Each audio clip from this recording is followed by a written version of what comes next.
guys, so today is Monday, November 14th. It is, I want to say between like 1:30, 2 o'clock in the afternoon. And I've been in the process of trying to read as much as I can within like 12 hours, starting at about like 10 a.m. this morning. I did finish one book already that I was planning on reading, and I'm going to get actually started with my first Wheel of D20 book for this month. I am very behind in all the books I wanted to read because of the fact that with my new job that I started here in November, it's been kind of crazy trying to figure out like the best reading schedule and stuff for me because I don't have the ability to read as much anymore with the fact that like I don't get to listen to audiobooks during my workday like I used to. So trying to like refine that balance has been a little difficult, but I think that after this past week I kind of have an idea of what I can do to continue trying to read more often. But today I'm going to be getting through hopefully both of my Wheel of D20 books, which I only have 2 for this month because of the fact I've been doing really well with my Wheel of D20 reads. And if I can finish both of these before the end of November, or at the very least before I have to go film my December TBR video, I will then be able to go down to 1 book in December for the Wheel of D20. And so this month, though, it ended up being kind of cool because both of the books I ended up having to pick for this month were picked not by the Wheel of D20 specifically, but by a different TBR game. Because in my wheel, I have several other TBR games that I get to play if, I end up landing on those to pick the prompts that will then go head-to-head, essentially, like with a book. So this month, it was my friend Becca at Becca with the Books TBR game that she created involving Animal Crossing. And essentially, it's a villager pick one. So in Animal Crossing, like if you saw my November TBR video, it had me going to like different islands with my Nook Miles tickets, and whichever villagers I came across on those islands would then ascribe to a certain kind of prompt based on the type of villager they are, because there's like 6 or 7 different kinds. So the ones I got were the Jock and Lazy prompts, which were for a Jock, read something to do with sports, and Lazy, something that has like to do with food or like has food on the cover.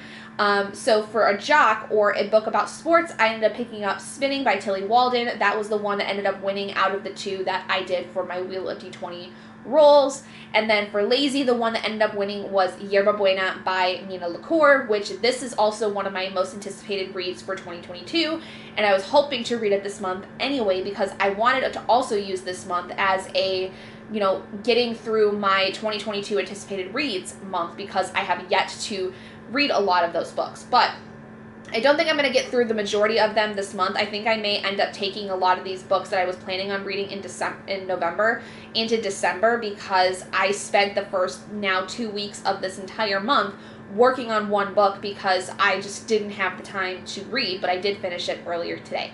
So long story short, today we're going to be starting off with Spinning by Tillie Walden. This is a graphic novel, basically a memoir of sorts of Tillie's experience going through, I think basically just like ballet classes and becoming a ballerina. Becca actually, I do remember, read this several years ago and she liked it, but it wasn't like super fantastic. Like I think if I remember correctly, she kind of had this like still desire for something more to come out of it than what she got, and I feel like that's going to be kind of similar to what I'm going to get out of it. But it's a graphic novel, it's going to be pretty short, so I can fly through it here probably in a couple of hours. Anyway, we're going to go ahead and get started, and I will catch back up with you guys once I finished spinning and what my thoughts are on it.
Okay, so it is now 10 to 3. I did take a little bit of a break between finishing Upon a Burning Throne and starting Spinning by Tillie Walden, but I did just finish the entirety of Spinning in about an hour. I read the entire graphic novel on my Kindle and gave it a 3 out of 5 stars. Really liked it. It was cute. There were a lot of really interesting things that were brought up because this is a memoir, and I thought for the longest time it was about ballet, and it wasn't. It was actually about figure skating, which I know really next to nothing about. So this was a, like I said, graphic novel memoir about a woman named Tillie Walden. She was a competitive figure skater for 12 years of her life, and it's the story of not only about the struggles of being a competitive figure skater, and especially somebody that, you know, is very much a perfectionist, but having a lot of things involved with that too in like her personal life. She talks about how, you know, she came from a really emotionally neglectful mother, didn't really feel like she had a connection with her, and was always seeking out female adults that would provide that kind of emotional connection she was missing. Also the struggles of being gay and knowing that from a young age, but for one, hiding it. And when she moves to Texas at a young age, the fear of coming out, especially in an environment where it is frowned upon, and the struggles of being a competitive skater during school, and like the mental health spirals that come from that, from being a perfectionist, and, you know, really having a hard time with balancing work and school and life and stuff like that, and the struggle of maintaining friendships when you're somebody who is very introverted and is not able to really connect with a lot of other people in the way that they typically do. Somebody who's kind of a little bit sheltered, maybe, if you will. Tillie seems like she was dealt a really, really raw hand in life. Like, it seems like this poor young woman just went through the most amount of pain. She's not much older than me. I guess she was born in like 1996, so she's about my age, maybe just slightly older. But I would love to be able to like meet this woman in real life and just give her a hug, because like that was a lot. And then there is a mention too of sexual assault that is played into this when she is about like 16 years old, and the problems with that. There's a couple of mentions where she nearly dies from accidents. Like, there was one point where a couple of cars crashed like within inches of her, and she somehow managed to get out of that.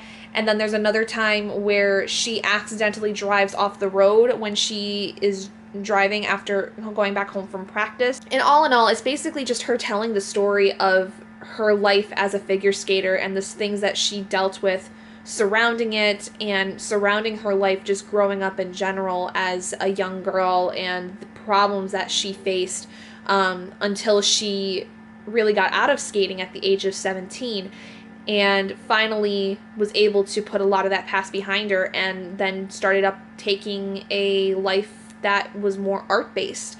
So it was really just a very interesting story. I did not necessarily care for the way it was structured, though. It was very disjointed. I do feel like the story bounced from thing to thing without really giving much of, like, you know, context when things were jumping from place to place.